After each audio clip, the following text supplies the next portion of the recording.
À la rencontre de la Loire et de l'océan Atlantique, entre Saint-Nazaire et Corsept, se trouve une île minuscule chargée de plusieurs siècles d'histoire. Cet ensemble minéral, accessible uniquement par bateau, se situe à 400 mètres du bord du fleuve côté sud, juste en face du terminal gazier et pétrolier de Donges. C'est l'île Saint-Nicolas-des-Défunts. C'est un petit bout de terre émergé de 54 mètres par 31 mètres. Il n'est donc pas plus grand que 2 terrains de basket, tout plat, bien rectangulaire et pourtant visible depuis le pont de Saint-Nazaire. C'est la dernière île de la Loire avant l'océan. Il ne faut pas la confondre avec le banc Bilot, plus imposant. Le banc Bilot est plus facile à repérer parce qu'il est plus grand, plus végétalisé et plus près du pont, mais ce n'est que du sable. Un sable qui vient du dragage du port de Donges à la fin des années 1970. L'île Saint-Nicolas-des-Défunts, c'est un rocher plat dominant suffisamment le fleuve pour avoir intéressé l'homme depuis la préhistoire. On y a même trouvé un menhir. Les Vikings s'y sont probablement arrêtés avant d'attaquer Nantes en 843. À partir de 1137, le seigneur de Corsept, un certain Gosselin, cède l'île aux moines gris de l'ordre de Quiron qui s'y installe pour près de 400 ans et la baptise l'île Saint-Nicolas, saint patron des mariniers. Ils y érigent notamment un petit oratoire en dur dont il reste peu de traces. Pourquoi s'être installé sur un lieu aussi ingrat ? Probablement parce que les religieux soignaient les mariniers qui, en retour, leur laissaient des offrandes. Ainsi, les religieux y accueillent les navires en détresse et leur lot de malades. Beaucoup d'affligés y rendent l'âme, si bien qu'on rebaptise l'endroit Saint-Nicolas-des-Défunts. Victimes de pillages pendant les guerres de religion, les insulaires la désertent au XVIe siècle.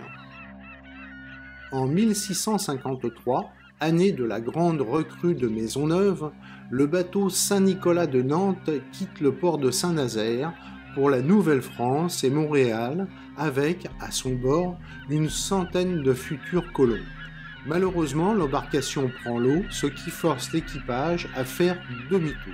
Craignant une désertion majeure, le fondateur de Montréal confine ses passagers sur l'île pour ne pas qu'ils s'échappent. On suppose que les anciens bâtiments des moines servent, malgré leur désuétude, à les héberger.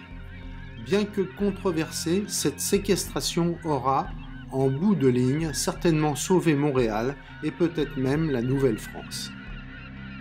Un rapport des échevins nantais en 1713 fait état de l'existence de ruines maçonnées. À la Révolution, ce bien de l'église passe à la commune, puis est racheté par le royaume du fait de sa situation géographique. L'île Saint-Nicolas-des-Défunts refait parler d'elle lorsque Louis XIV cherche des lieux de quarantaine pour lutter contre la peste qui ravage le nord de l'Europe. L'île est interdite aux habitants de Corsept. Tous les navires qui remontent la Loire doivent y faire patienter leur équipage. Triste vocation qui est reprise par les révolutionnaires après 1789. Ils commencent même à édifier un mur d'enceinte sur l'île avant de tout abandonner faute de crédit. Saint-Nicolas-des-Défunts tombe en désuétude. L'île, qui appartient toujours à la commune de Corsept, finit par être vendue à l'État. Des paysans la louent pour y faire du foin.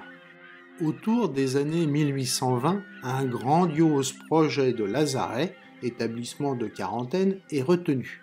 Des murs d'enceinte et des quais sont construits. Faute de crédit, le projet est abandonné pour être transféré sur Minden. On songe alors à faire une poudrière sur l'île, mais le ministère de la Guerre refuse. Finalement, l'État décide de vendre l'île en 1899. Elle est achetée par un notaire de Paimboeuf, mais celui-ci, ayant fait banqueroute, s'enfuit à l'étranger.